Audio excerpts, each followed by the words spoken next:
में की खुली धमकी दे दी। इजराइल में प्रधानमंत्री नेतन्याहू के घर पर हिजबुल्लाह के ड्रोन हमले के बाद नेतन्याहू तमतमा गए। उन्होंने खुलेआम ईरान को अंजाम भुगतने की धमकी दी है। और सिर्फ धमकी ही नहीं, घर पर हुए हमले के बाद इजराइल ने गाजा और लेबनान पर जवाबी हवाई हमले भी किए हैं। ये एयर स्ट्राइक्स हिजबुल्लाह के ठिकानों को निशाना बनाकर किए गए। पिछले साल 7 अक्टूबर को इजराइल में हुए नरसंहार के मास्टरमाइंड याह्या सिनवार को मार गिराने के बाद नेतन्याहू ने यह कहा था कि बदला पूरा हुआ, लेकिन जंग जारी रहेगी। उधर इजराइल के हमले से घबराए ईरान ने सारा ठीकरा हिजबुल्लाह पर फोड़ दिया है। तो क्या ईरान नेतन्याहू की चेतावनी से, नेतन्याहू की धमकी से डर गया है? क्या इजराइल अब हिजबुल्लाह का पूरा हिसाब चुकता कर देगा? ऐसे कई सवाल हैं जिन पर आज हम अपने गेस्ट और जो हमारे मेहमान हैं, पैनलिस्ट, सीनियर डिफेंस एक्सपर्ट, उनसे चर्चा करेंगे। लेकिन उससे पहले इस वक्त एक ब्रेकिंग न्यूज मुझे लगता है आपको बतानी चाहिए।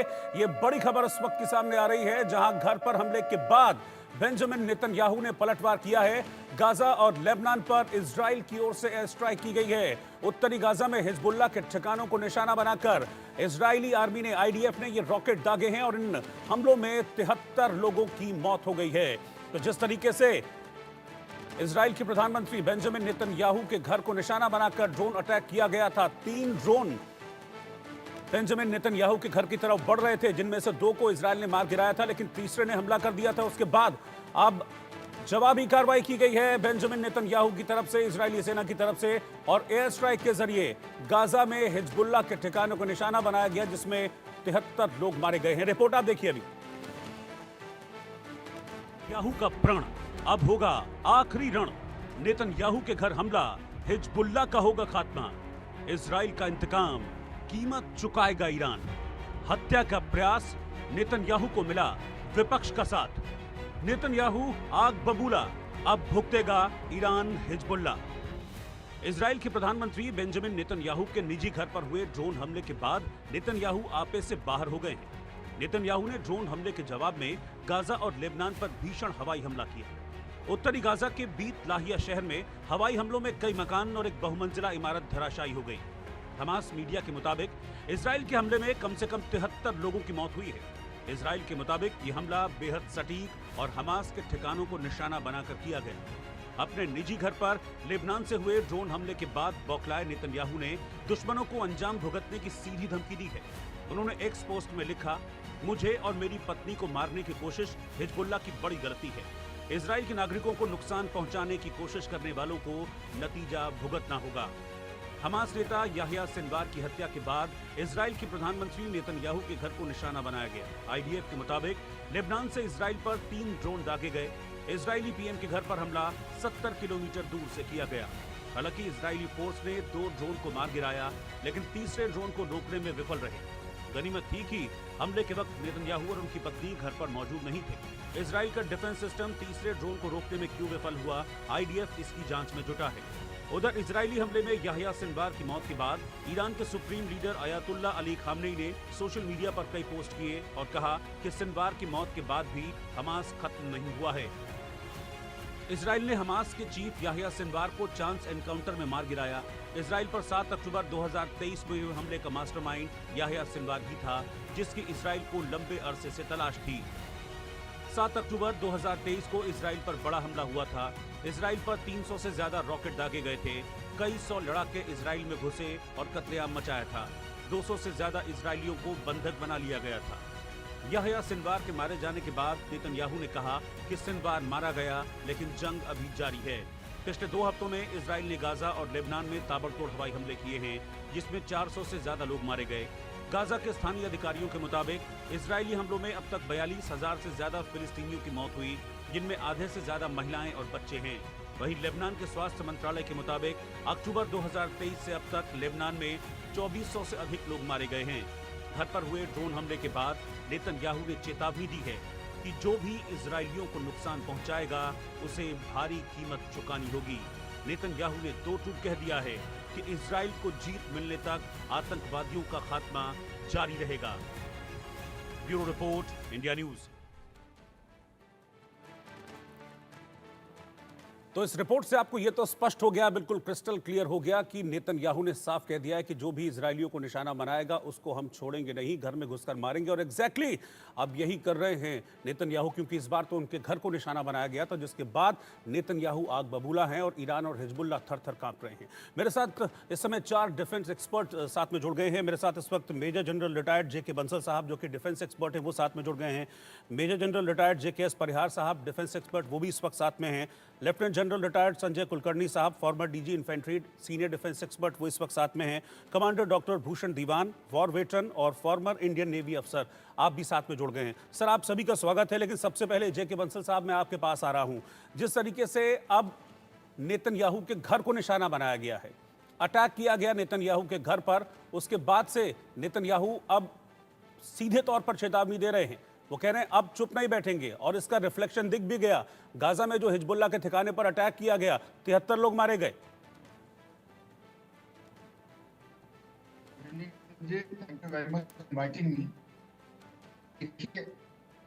ऐसे जो है जो कहा है उनको खत्म करेंगे। इससे बात ये है कि पहले जो अमेरिका ने अमेरिका से वादा किया था नेतन्याहू के ऊपर अटैक किया, लेकिन ये अटैक करने के बाद में उनको मौका मिल गया और अब और इसके बाद सर, आपकी ऑडियो में थोड़ा प्रॉब्लम है, उसको मैं करेक्ट करवाता हूं, फिर मैं आपके पास आऊंगा। मैं जनरल साहब जेके परिहार साहब आपके पास आ रहा हूं। सर, यही सवाल मेरा आपसे भी है। अब तो नेतन्याहू और जबरदस्त अटैक करेंगे, क्योंकि इस बार उनके घर को निशाना बनाया गया है। उन्होंने कहा भी है कि मुझे और मेरी पत्नी को निशाना बनाया, अब कोई नहीं बचेगा। देखिए, हमें इसमें एक बात ध्यान रखनी होगी कि ये नेतन्याहू का ऑफिशियल रेजिडेंस नहीं है जेरूसलम। ये उनका प्राइवेट हाउस जो है वो उसमें सेसेरिया में है, और जो इलाका साउथ लेबनान से काफ़ी नज़दीक होता है, बॉर्डर से करीब 60-65 किलोमीटर के उस पे ही है। और जिस तरह से लगातार हमास और हिजबुल्लाह के एक्शंस के खिलाफ इजराइल के बम्बार्डिंग चल रही है, तो ऑटोमेटिकली हिजबुल्लाह भी उसमें जो है रिटेलिएट करता है। और उसमें ये दोनों वहाँ पर हो जाना, मैं नहीं समझता हूँ कि ये एक बहुत बड़ी घटना है। ये तो एक इसको नेतन्याहू ने एक उसको इशू बना के और ज़्यादा जोरों से हमले करने का उसमें किया है। आप देखिए, ना हमास और हिजबुल्लाह है, उनका सेकंड पार्ट भी आपको देखना होगा कि ये हालात यहाँ तक आने के लिए ये बने कैसे हैं। 44 साल से हिजबुल्लाह जो है वो लगातार इजराइल के खिलाफ लड़ रहा है, क्योंकि इजराइल ने साउथ लेबनान में कब्जा करके और वहाँ पे जो रहे वो करीब 20-25 साल उसके खिलाफ ये बनी। तो ये एक तरह से वो लोग उसको टेररिस्ट ऑर्गेनाइजेशन मानते नहीं है सिवाय वेस्टर्न कंट्रीज के। ये दोनों ऑर्गेनाइजेशंस वहाँ के पॉलिटिकल सिस्टम में इन्वॉल्व हैं, और हिजबुल्लाह के जो आर्म फोर्सेस के बराबर उनकी स्ट्रेंथ है, 1 लाख से ज़्यादा हो गए। तो मैं नहीं समझता हूँ कि ये इसमें हिजबुल्लाह इतनी आसानी से जो है सरेंडर करेगा, और ये लगातार चलता रहेगा। इसका एक ही हल है कि हमास और इजराइल के बीच में जो है वो पीस अकॉर्ड होना बहुत ज़रूरी है, क्योंकि जिस तरह से फ़लस्तीन का वहाँ पर हालात है उसको देखते हुए पूरा जो इलाका है वो काफ़ी सालों से जो है इसमें दहल रहा है। तो अटैक होंगे, और नेतन्याहू की जो पॉलिसीज़ हैं वो इजराइल में भी बहुत ज़्यादा पसंद नहीं की जाती है। मेजर अपोजिशन ग्रुप्स और इवन उनके जिसका कोएलिशंस पहले भी रहे, वो भी उनकी पॉलिसीज को नहीं करते हैं। तो ये एक तरह से मुझे लगता है टग ऑफ वॉर चल रहा है। लेकिन इस बार तो सर जो अपोजिशन है वो इस अटैक के बाद नेतन्याहू के साथ दिख रहा है। वो एक ट्रांजिएंट टाइप के होते हैं, पर अल्टीमेटली वो भी चाहते हैं कि हमास और इजराइल के बीच में पीस अकॉर्ड हो। ठीक है, मैं जनरल संजय कुलकर्णी के पास चल रहा हूं। सर, पीस की बात तो हो रही है, लेकिन क्या ये अभी संभव दिख रहा है इस वक्त? पीस जैसी कहीं भी एक भी सिंगल कोशिश तो नजर नहीं आ रही है। जब से सिनवार को मारा है उसके बाद से तो हम देख रहे हैं कि चीजें और बढ़ी हैं। इस पर कोई शक नहीं रोहित कि जिस प्रकार से लड़ाई चल रही है और जिस प्रकार से उम्मीद की जाती थी कि हो सकता है कि सिल्वर के मरने के बाद अमेरिका के भी कोशिश के बाद शायद सीज फायर की तरफ कोई एक प्रयास किया जाए, पर वो नजर नहीं आ रहा है। और यही कारण है कि जिस प्रकार से अपने हिजबुल्लाह ने जो 3 मिसाइल्स जो गिराई हैं, और वो भी उनके अपने प्राइम मिनिस्टर के रेजिडेंस को अटैक करने के लिए, जो चाहे उनका प्राइवेट रेजिडेंस हो। पर खास सोचने वाली बात यह है कि 73 किलोमीटर ये जो मिसाइल है बगैर डिटेक्शन के, बगैर अलार्म के पहुंचना एक जबरदस्त, एक कम से कम एक संदेश जाता है इजराइल को कि हम लड़ रहे हैं। इजराइल का ये कहना कि हम खात्मा कर देंगे या हम हमारे ऊपर कोई हमला करेगा तो हम नहीं छोड़ेंगे, तो वो जो बातचीत है उसको मद्देनजर रखते हुए जरूर देखा जा रहा है कि हिजबुल्लाह के पास अभी भी काफी कुछ संख्या में और काफी मात्रा में आज भी मिसाइल्स हैं, इसमें कोई शक नहीं। उनके पास फाइटर्स हैं, ये भी कोई शक नहीं। बहुत मुझे जो खास बात नजर आती है कि जो सदर्न लेबनान है और जहां पे वो कम से कम लिटनी नदी और ब्लू लाइन के बीच का जो इलाका है जो तकरीबन खाली हो चुका है, जहां पे लाख लोगों की जो आबादी थी वो हट गई है। नॉर्दर्न इजराइल से 60-70 हजार जो इजरायली थे वो वहां से पनाह चले गए हैं। अगर ये हालत है और वहां पर जो बफर है सदर्न लेबनान का, उसमें तकरीबन 11,000 यूनिफिल हैं, यानी कि यूनाइटेड नेशन के फोर्सेस हैं, जिसमें भारतीय भी 900 के आसपास है। 10,000 है और वो ज्यादा बड़ा इलाका नहीं है, सिर्फ तकरीबन 900 स्क्वायर किलोमीटर का इलाका है। 900 स्क्वायर किलोमीटर के इलाके में 10,000 यूनिफिल है। उसके बावजूद भी हिजबुल्लाह जो है लगातार इजराइल के ऊपर हमला कर रहा है। ये भी सोचना होगा इजराइल को कि ऐसे कैसे हो रहा है कि इतना सा इलाका और नॉर्दर्न इजराइल में, जबकि हमास के ऊपर काफी हद तक कंट्रोल कर लिया है, जबकि जरूर अभी मैं कहूँगा कि नॉर्दर्न गाजा में उन्होंने बहुत जबरदस्त हमला किया है सिनवर के बाद भी, और अभी जो हमला हुआ है सिर्फ 24 घंटे पहले नॉर्दर्न गाजा में हमला हुआ, सदर्न बेरूत के ऊपर हमला हुआ। इस सब को देखते हुए लग नहीं रहा कि जो हम सीज फायर की जो बात कर रहे थे, उम्मीद कर रहे थे, सोच रहे थे कि शायद जो हिजबुल्लाह है वो हिल गया होगा, हमास हिल गया होगा, ईरान पर मुझे लगता है कि ईरान की जो प्रॉक्सीज हैं, चाहे वो हिजबुल्लाह है या फिर हमास है या हुदी है, ये दबाव डालने की कोशिश कर रहे हैं और उनका ये मानना है कि दबाव अभी होगा तो ही शायद इजराइल के ऊपर, क्योंकि इजराइल अभी फ्रंट फुट के ऊपर है। इजराइल नहीं चाहता है कि किसी प्रकार से सीजफायर अगर होता है तो हॉस्टेजेस रिलीज किए जाए, वो हॉस्टेज रिलीज करने के लिए तैयार नहीं है। और इजराइल के पास भी 15,000 फिलिस्तीनी हॉस्टेजेस हैं। अगर इजराइल के पास 15,000 हैं और इनके पास तकरीबन आज की तारीख में 100 के आसपास बोल रहे हैं, जिसमें 70 एक होंगे, कहा जाता है कि 30 एक मर गए होंगे उसमें से, जैसे भी है, लेकिन ये वो छोड़ने को तैयार नहीं। इजराइल 15,000 छोड़ने को तैयार नहीं। सीज फायर की बात हो रही है तो जमीन पर कुछ नजर आ नहीं रहा। तो मुझे लगता है हालात दिन पर दिन के ऐसे ना हो जाए, बदतर हो जाए, तो वक्त लगता अब बिल्कुल एग्जैक्टली आप बिल्कुल ठीक कह रहे हैं सर कि हालात बद से बदतर होते हुए नजर आ रहे हैं। सीज फायर की कोई भी अभी संभावना दिखती नहीं है। वो मैं इसलिए कह रहा हूँ, वो इसलिए कह रहा हूँ कि एक ब्रेकिंग न्यूज है मेरे पास, और वो ब्रेकिंग न्यूज ये बता रही है कि नेतन्याहू कितने गुस्से में है इस अटैक के बाद। उस ब्रेकिंग न्यूज को रखा जाए सामने, क्योंकि इस अटैक पर, जो अटैक हुआ है नेतन्याहू के घर पर, उसके बाद नेतन्याहू का रिएक्शन सामने आया है और नेतन्याहू ने सीधे तौर पर इस हमले के लिए ईरान को जिम्मेदार ठहराया है। नेतन्याहू ने कहा है कि मेरी और पत्नी की हत्या की कोशिश एक बड़ी गलती है। ये हिमाकत करने वाले ईरानी एजेंट बचेंगे नहीं। ईरान को इसकी भारी कीमत चुकानी होगी। और ये दिख भी रहा है, जैसा कि हिजबुल्लाह पर अटैक किया है, लेकिन इसके साथ साथ ईरान का नाम लिया है नेतन्याहू ने, और साफ तौर पर कहा है कि ये ईरानी एजेंट्स की कोशिश थी और ईरानी एजेंट्स को इसकी भारी कीमत चुकानी होगी। ईरान को भी इसकी भारी कीमत चुकानी होगी।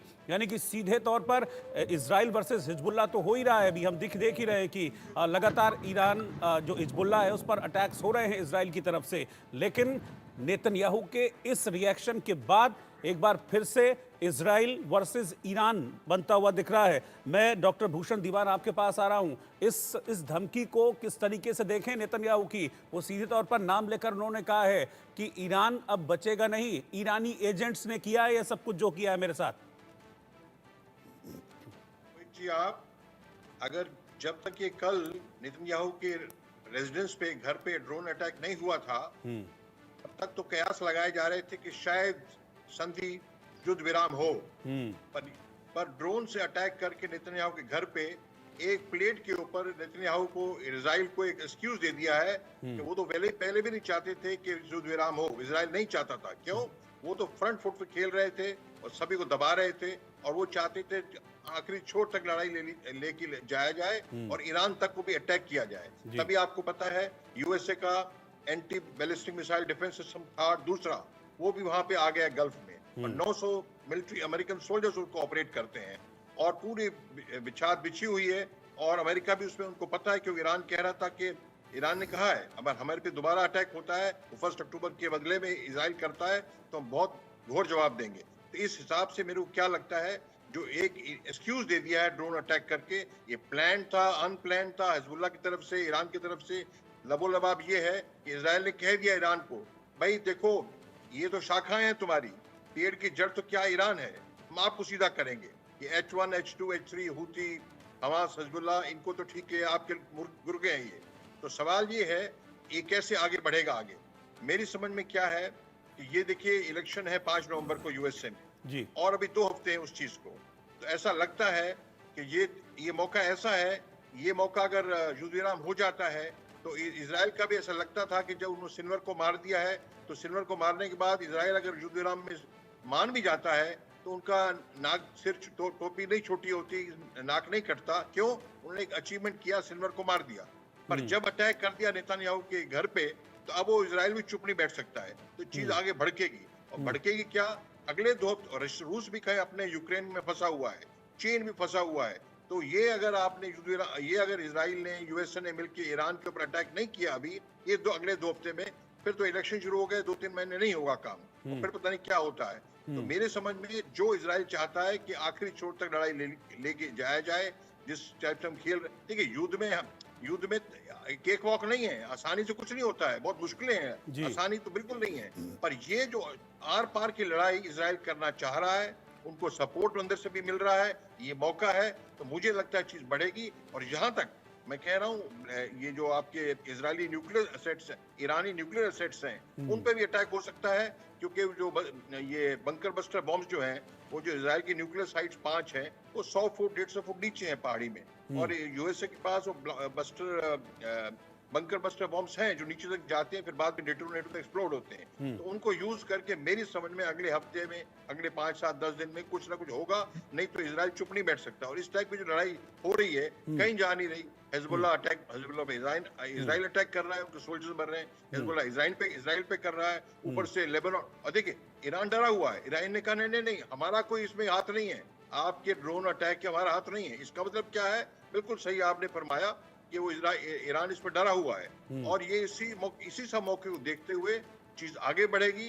इजराइल भी चाहेगा, और मेरा ख्याल है यूएस से भी जाते जाते, अभी बाइडन तो भी 20 जनवरी को तो आएंगे नहीं, तो जाते जाते उनकी लेगेसी बना के जाएंगे। बिल्कुल डॉक्टर भूषण दीवान, जो आपने बात कही है वही मेरी नेक्स्ट ब्रेकिंग न्यूज भी है। आप कह रहे हैं ना कि ईरान डरा हुआ है, वही इस वक्त की मेरी ब्रेकिंग न्यूज है। उस ब्रेकिंग न्यूज को सामने स्क्रीन पर रखा जाए। नेतन्याहू की धमकी से ईरान थर-थर कांप रहा है, जैसा कि डॉक्टर भूषण दीवान ने कहा, और यही इंडिया न्यूज की ब्रेकिंग न्यूज भी है। नेतन्याहू के घर पर हमले से इनकार किया है ईरान ने। वो कहा है कि ड्रोन हमले में हमारा कोई भी हाथ नहीं है, हिजबुल्लाह के ऊपर सारा दोष मढ़ दिया ईरान ने, और खुद को बचाने के लिए अब यूएन की शरण में पहुंच गया। ईरान की तरफ से यह कहा जा रहा है कि भाई ये हिजबुल्लाह की करनी है, इसमें हमारा क्या है, इसमें हमने कुछ भी नहीं किया है। जो नेतन्याहू कह रहे हैं कि हमारा हाथ है, हमारा किसी भी तरह से कोई हाथ नहीं है। जनरल जेके बंसल, क्या ये ईरान का डर दिखा रहा है? देखिए, जहां तक ईरान का है, ईरान का डर तो बहुत पहले था, जब से जो 1 अक्टूबर के बाद जो इजराइल ने मन बनाया है कि वो अटैक करेंगे, तो ईरान डरा हुआ है उस समय से। लेकिन बीच बीच में ईरान स्ट्रॉन्ग हो जाता है। वो इसलिए हो जाता है कि ईरान ने जो रशिया से बात की है, उनके पास S-400 और S-300 बहुत सारे जो डिफेंस सिस्टम आ गए हैं, उनको अपने आप को मजबूत कर लिया है। तो अब यहाँ देखने वाली बात यह है कि इजराइल ने अटैक करने का मन तो बहुत दिन से बनाया हुआ है 1 अक्टूबर के बाद, और ये अटैक तो होकर ही रहेगा। ये जो हमले हो रहे हैं, इससे इतना ज्यादा उसके ऊपर इफेक्ट नहीं पड़ना। ये तो एक सडन रिएक्शन है इस समय कि हाँ, हिजबुल्लाह ने उनके घर पे अटैक किया, तो एक उनको बहाना मिल गया कि हाँ, हम ज्यादा अटैक दोबारा लेबनान के ऊपर में करते हैं। और जैसे मैंने कहा था कि बैरूत के अंदर में भी अटैक कर दिए, और 100 टन जो है बारूद इसी दौरान में डाला है इजराइल ने, और उनके 20 ठिकाने खत्म कर दिए। जहां तक ईरान के ऊपर अटैक है, तो 400 जो इलाके हैं वो ऑलरेडी चिन्हित कर लिए गए हैं। हालांकि एक प्लान है जो लीक भी हो गया था। इसमें बस ये मैं इतना कहना चाहूंगा कि इजराइल जो है कोई शॉर्ट टर्म पे नहीं सोचता है, वो बहुत लॉन्ग टर्म की बात सोच के चलता है। और इजराइल ने ये कहा कि अगर हम ईरान पे अभी अटैक नहीं करते हैं, तो ईरान अगले 8-10 साल में हमको खत्म कर देगा। तो उन्होंने और अमेरिका को भी ये बोला है कि ये एक गोल्डन अपॉर्चुनिटी है, हम ईरान के ऊपर अटैक कर सकते हैं। लेकिन उसमें बात यह है कि इजराइल अपने आप को पहले अच्छे से मजबूत और प्रोटेक्ट करके चलता है, तो ये कोई हाफ हार्टेड काम नहीं करता। जैसे कि ये भी संभावना हुई कि जैसे ही इजराइल ईरान के ऊपर अटैक करेगा तो उसका काउंटर अटैक होगा। उसके काउंटर अटैक करने को इजराइल को मजबूत होना है। मजबूत होने के लिए एक थर्ड सिस्टम आ गया, फिर अभी दूसरा भी आ गया है अपने आप को बचाने के लिए, क्योंकि जो उनके जो सिस्टम है उसमें आप चाहे आयरन डोम ले लीजिए या डेविड स्लिंग है, एरो 1, एरो 2 और जो आयरन बीम है वो इतने भी कामयाब नहीं हो पा रहे हैं। उसका कारण भी है कि जब बहुत सारी फ्रीक्वेंट मिसाइल्स आती हैं तो वो रोक नहीं पाते हैं। और जहाँ तक ड्रोन का सवाल है, ड्रोन बहुत लो हाइट पे चलता है और उसको रडार नहीं पकड़ पाता। तो अब ये सब देखते हुए जो अब और इससे बड़ी बात ये है कि एक मैसेज अमेरिका ने भी दे दिया है। उनका जो stealth B-2 bomber split bomber है जो कि एक GBU 57 ए भी ले जाने के लिए तैयार है और ये किसी भी बंकर को, किसी भी अंडरग्राउंड को ध्वस्त करने के काबिल है। ये दिखा दिया है अमेरिका ने कि वो उनको यमन के ऊपर में हूती के ऊपर अटैक करके कि वो यहाँ पे पहुंच गया है, तो उसको इंडिकेट कर दिया ईरान को। तो अब ये अटैक तो होगा। सिर्फ इसमें दो बातें थी, जो दो शर्त अमेरिका ने रखी थी कि आप ईरान की जो रिफाइनरीज हैं और जो न्यूक्लियर साइट हैं उस पर मत अटैक करिए, जिसके लिए नेतन्याहू मान गए हैं।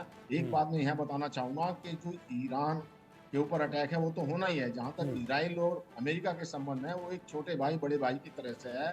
कभी भी जो अमेरिका इजराइल को नहीं छोड़ सकता है, उसको हमेशा सपोर्ट करता रहेगा। हालांकि जब कोई एकदम ज्यादा उत्तेजित होता है इजराइल तो उसको कंट्रोल कर लेता है। तो ये जो एक इस तरह की बात चल रही है, लेकिन अभी तो ऐसा दिख रहा है बंसल साहब की कुछ चीजों में इजराइल अमेरिका के भी नहीं सुन रहा है।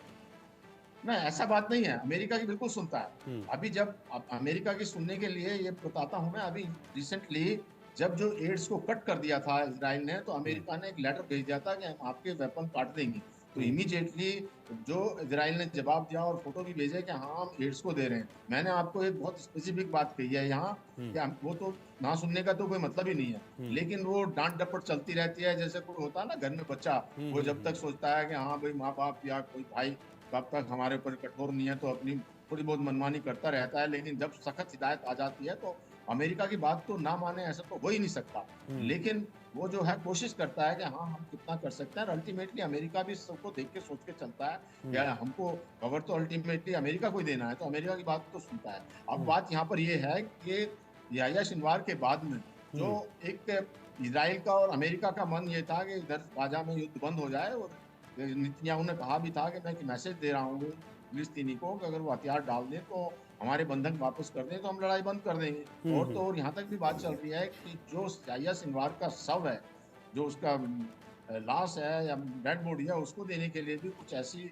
शर्त या ऐसा कोई फॉर्मूला तैयार कर रहे हैं जो इजराइल के वो उसके बदले में बंधक छोड़ दें। इसके अलावा क्या है कि ये सारा कुछ जो सब कुछ चल रहा था, ये रफा बॉर्डर की तरफ चल रहा था। कोशिशें यहाँ तक भी चल रही हैं कि रफा बॉर्डर पर जो है अमेरिका के प्रेशर से मिस्र से अटैक कराया जाए, जो कि इनका सब रास्ता उधर से बंद हो जाए। और जब से ये लड़ाई लेबनान के ऊपर हुई अटैक, तो जो नेतन्याहू की लोकप्रियता बढ़ गई है इजराइल के अंदर में, और सब इसको सपोर्ट कर रहे हैं। और एक और भी बात चल रही है, वो ये चल रही है कि अमेरिका जो है रिजीम चेंज करने की सोच रहा है ईरान के अंदर में, और वहाँ पर जो है एक सिविल वार, जो कुर्द और जो वहाँ पे विद्रोही हैं उनको करा करके जो आयतुल्लाह खामनी है उसकी रिजीम को चेंज कर दिया है। तो बहुत सारी ऐसी पैरेलल एक्टिविटी चल रही हैं कि इसमें अभी तो ईरान का खत्म या ईरान को तो एक, लेकिन इसमें बात ये हो जाती है, आउटकम ये होगा अगर तो अटैक बहुत सीवियर होता है और ईरान ध्वस्त हो जाता है और रिटेलिएट करने की सूरत में नहीं है, तो बात दूसरी है। अगर नहीं हो पाता तो चीन, रूस और उत्तरी कोरिया जो मिल करके ये एक दो खेमे बन जाएंगे और एक विश्व की आशंका भी हो सकती है। ठीक है, मैं जनरल JKS परिहार आपके सामने आपके पास आ रहा हूं। क्या ऐसी कोई भी पॉसिबिलिटी है कि इजराइल ईरान के जो परमाणु ठिकाने हैं उनको निशाना बनाएगा? हालांकि पूर्व में भी इजराइल ये कह चुका है, नेतन्याहू ये कह चुके हैं कि हम अटैक तो जरूर करेंगे, ईरान को हम छोड़ेंगे नहीं, हमला करेंगे, लेकिन उसने ये भी प्रॉमिस किया था कि हम परमाणु ठिकानों को निशाना नहीं बनाएंगे। लेकिन गुस्से में नेतन्याहू ऐसा कर सकते हैं क्या? देखिए, जहाँ बंसल साहब ने बहुत अच्छी तरह से बताया, मैं एक बात स्पष्ट बता दूं कि जी। इसराइल जो है वो कंट्री नहीं है, बल्कि ये तो प्रॉक्सी है। जैसे ईरान के प्रॉक्सी हिजबुल्लाह होगा, इसी तरह से जिसने यूएस ने जो है इसराइल को वहाँ पे बनाया ही इसीलिए था कि पूरा सेंट्रल एशिया और गल्फ कंट्रीज के जितने भी इलाके हैं पेट्रो एंड ट्रेड्स वगैरह पे उसका पूरा कब्जा बना रहे। और उस वक्त में अगर आप देखिए कि वो रजा शाह पहलवी की जो ईरानी गवर्नमेंट थी वो टोटली जो थी वो इनके यूएस सपोर्टेड थी। उस वक्त में मिस्र में नासिर साहब जो अकेले लड़ते थे तो उनको इन्होंने न्यूट्रलाइज उनकी पॉलिसीज को कर दिया। तो इसराइल कुछ भी नहीं कर सकता है जब तक कि यूएस डिसाइड ना करे। और जैसा दीवान साहब ने बताया है कि यूएस इलेक्शंस के बाद में जो नई गवर्नमेंट आएगी तब तक इसमें कोई भी चेंजेस होने की पॉसिबिलिटी नहीं है, क्योंकि ज्यूज यहूदी लोगों का यूएस इलेक्शन में बहुत ज़्यादा वो फंडिंग करते हैं और इलेक्शन को वो डोमिनेट करते हैं। तो किसी भी हालत में इसमें कोई चेंजेस नहीं होगा। रहा सवाल न्यूक्लियर असेट्स का, तो अमेरिका ने ऑलरेडी डायरेक्शन दिया है कि न्यूक्लियर असेट्स पे आप अटैक नहीं करेंगे। अगर न्यूक्लियर असेट्स पे अटैक होता है तो ये रिटेलिएट होगा, इसमें कोई दो राय नहीं है, क्योंकि ईरान जो है उसके पास एक ही कोई न्यूक्लियर असेट्स नहीं होता है, अलग अलग जगह फैले हुए हैं। और उसके बाद में सेकंड पॉसिबिलिटीज ये हो जाती है कि इधर असेट्स पे अटैक हुआ तो यूरोप में जो है फिर रशिया को एंटर करके न्यूक्लियर एक्शंस करने का, शॉर्ट न्यूक्लियर बॉम्ब्स वगैरह यूज करने में फिर ये रोक नहीं पाएंगे। तो किसी भी हालत में न्यूक्लियर असेट्स पे तो इसराइल उसमें हमला करेगा नहीं। ये इंटेंसिटी इसकी बढ़ेगी, जैसे फर्स्ट अगले 2 हफ्ते में काफ़ी बढ़ेगी, उसके बाद में स्टैंड स्टिल होगा। नई गवर्नमेंट जो भी बनेगी वही इस यूएस की, वही उसके बाद ही इसमें कुछ निकलेगा। हमास और ईरान हिजबुल्लाह ये कभी खत्म नहीं होंगे। ईरान को खत्म करना अभी अमेरिका का टारगेट है, इसराइल तो एक उसके सामने बैठा हुआ है, क्योंकि ईरान ही एक ऐसी कंट्री है जो अब पूरे इस एरिया में जो है वो अमेरिका के साथ में नहीं है। सऊदी अरेबिया और यूएई के इनके साथ, इसराइल के साथ में अच्छे रिलेशंस होने के बाद में ईरान ही एक बचा हुआ है। तो उसको ये अमेरिका किसी भी हालत में टॉलरेट करने के मूड में नहीं है कि गवर्नमेंट चेंज हो जाए और ये भी एक पपेट कंट्री में कन्वर्ट हो जाए। तो ये बहुत लंबी इंटरनेशनल स्ट्रेटेजीज और चलते हैं, उसमें छोटे ये हमास हिजबुल्लाह के साथ इसराइल की फाइट होना, ये मैं समझता हूँ बहुत छोटे छोटे ट्रांजिएंट अफेयर है। ठीक है, लंबा चल रहा है और लंबा ठीक है सर। माफी के साथ आप सबको सिर्फ 5 मिनट वेट करने के लिए कहूंगा सर। प्रधानमंत्री मोदी इस समय वाराणसी में संबोधन दे रहे हैं, आज उनका दौरा भी है वाराणसी का, वो संबोधन दे रहे हैं। एक बार सुन लेते हैं प्रधानमंत्री क्या कह रहे हैं।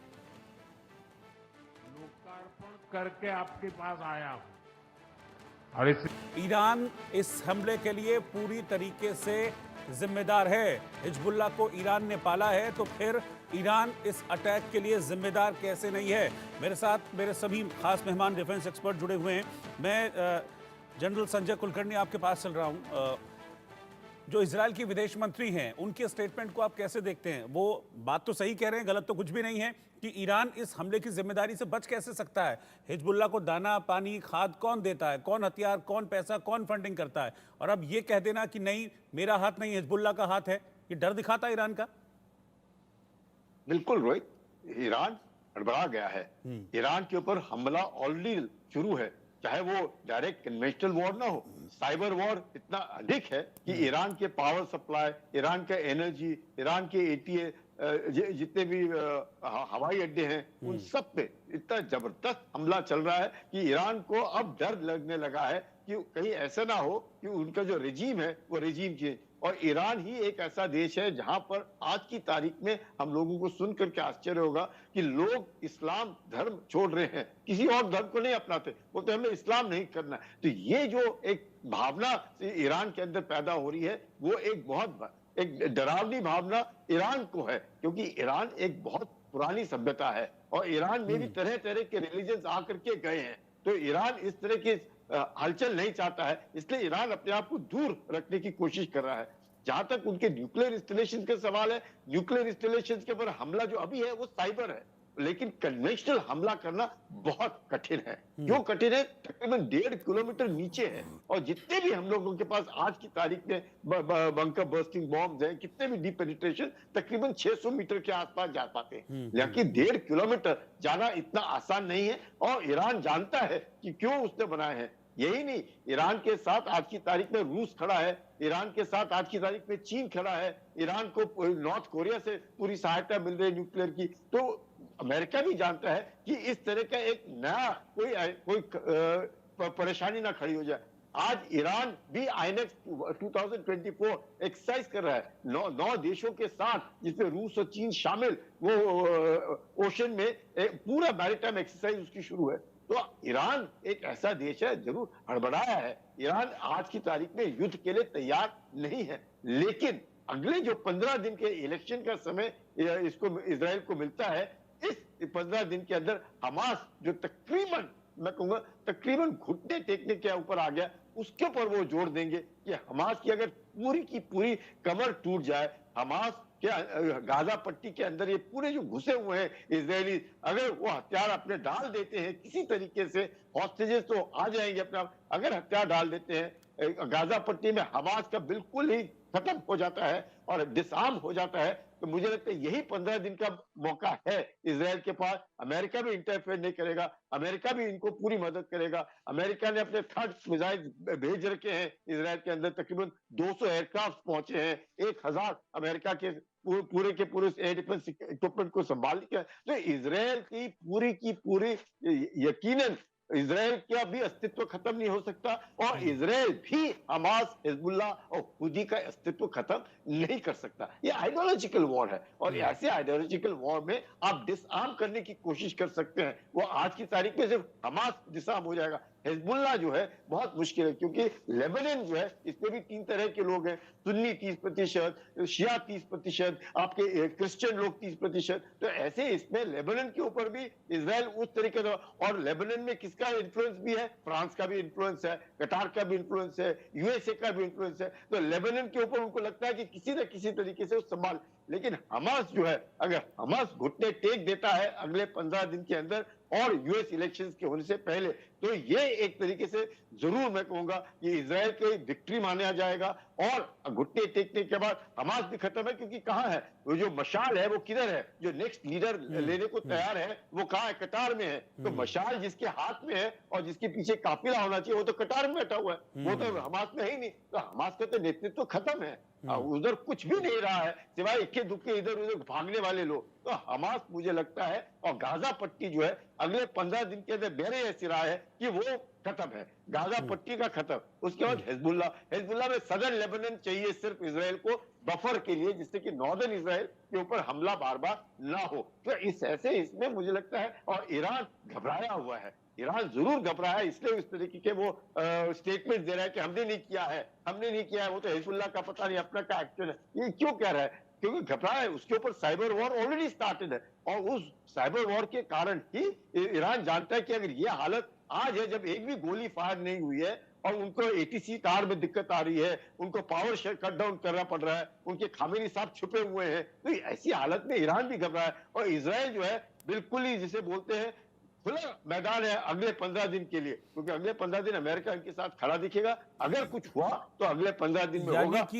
यानी कि इसका मतलब ये हुआ डॉक्टर भूषण दीवान की अगले 15 दिनों में ईरान एक तरह से, मैं अगर आम बोलचाल की भाषा में बोलूं तो खुला खेलेगा ईरान। अब अगले 15 दिन उसके हमले डबल ट्रिपल हो सकते हैं हमास के ऊपर, क्योंकि ये 15 दिन बहुत बहुत इंपॉर्टेंट पीरियड है अगले।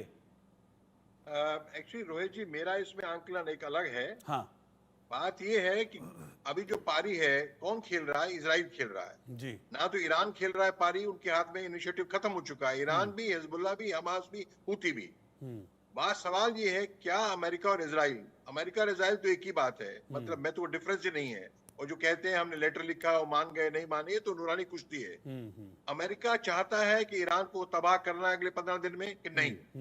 मैं तो होस्टिलिटी भी छोड़ देंगे, तब भी वो पहले भी सुना होगा आपने, नेतन्याहू कहते थे नहीं, होस्टिलिटी की बात छोड़ो, इनको खत्म करो।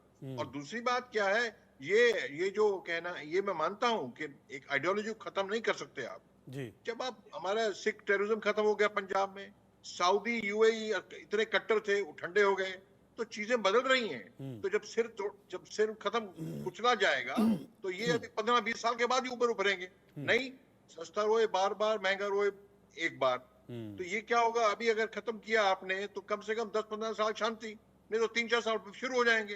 तो ये इस हिसाब से मेरी समझ में ना यूएसए ना इजराइल चाहता है कि जब आयरन हॉट है, इनिशिएटिव हमारे हाथ में, अब इसको आगे तक ले जाओ, मेरी समझ में। हाँ, अगर कुछ बात बदलती है, अमेरिका कहता है बदलना है, तो सेकंड ऑप्शन क्या है? चलो खत्म मत करो, अटैक मत करो ईरान पे, हमास पे, गाजा पे, हमास पे, हिजबुल्लाह पे अटैक तो मामूली बातें हैं, बात तो ईरान पे अटैक होना है, पूरा तबाह उसको करना है।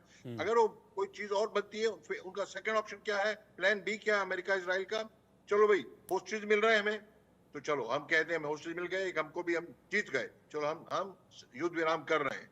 और ये जो सेकंड ऑप्शन है, प्लान बी है, मुझे तो लगता नहीं है ऐसा होगा। और मैं फिर भी इसमें कह रहा हूँ, चीन, रूस, नॉर्थ कोरिया इस 15 दिन इस मौके पे वो सामने तैयार नहीं है। रूस फंसा हुआ है बुरी तरह, और चीन भी अपनी, तो ये काफी प्रॉब्लम, मेरी समझ में 10 में से 6-7 60% 70% प्रोबेबिलिटी है कि ईरान पे अटैक होगा अगले 2 हफ्ते में। और नहीं तो रजीम चेंज की बातें हो ही नहीं है, और नहीं होगा 3 महीने के बाद फिर नई सरकार आएगी, तब तक ईरान में रजीम चेंज किया जाएगा। अब तो ये जिस अटैक की आप बात कर रहे हैं, ये किस इंटेंसिटी का अटैक कर सकता है इजराइल?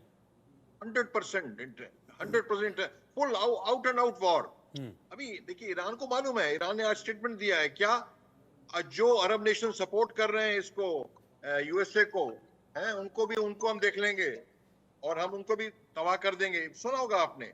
और सेकंड चीज, उन्होंने ये भी कह दिया है कि क्या अमेरिका क्या कह रहा है, एक तरफ तो अमेरिका कहता है न्यूक्लियर साइट्स पे अटैक मत करो, दूसरी तरफ अमेरिका कहता है, क्या कहता है कि किस दिन इजराइल अटैक करने वाला हमको मालूम है।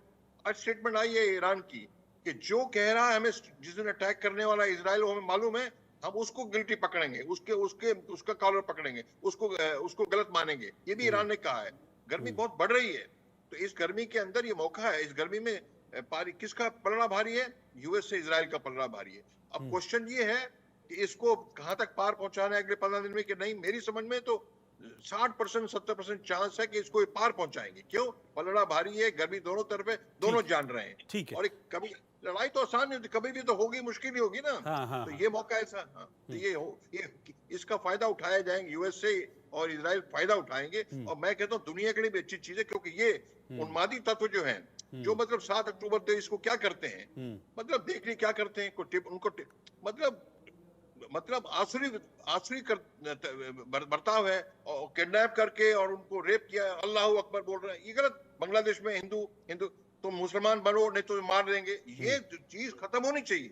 इजराइल तो मैं कहता हूँ दुनिया भर का काम कर रहा है, उन्मादी तत्व, टेररिज्म खत्म होना चाहिए। एससीओ में यही बात हुई, टेररिज्म खत्म करने का काम है, होना चाहिए। ठीक है। और इस वक्त एक ब्रेकिंग न्यूज़ है, ब्रेकिंग न्यूज़ वही है जो आप सब लोग जिक्र कर रहे हैं, लेकिन बड़ी खबर इस वक्त ये है कि युद्ध रोकने के लिए नेतन्याहू का खुला ऑफर।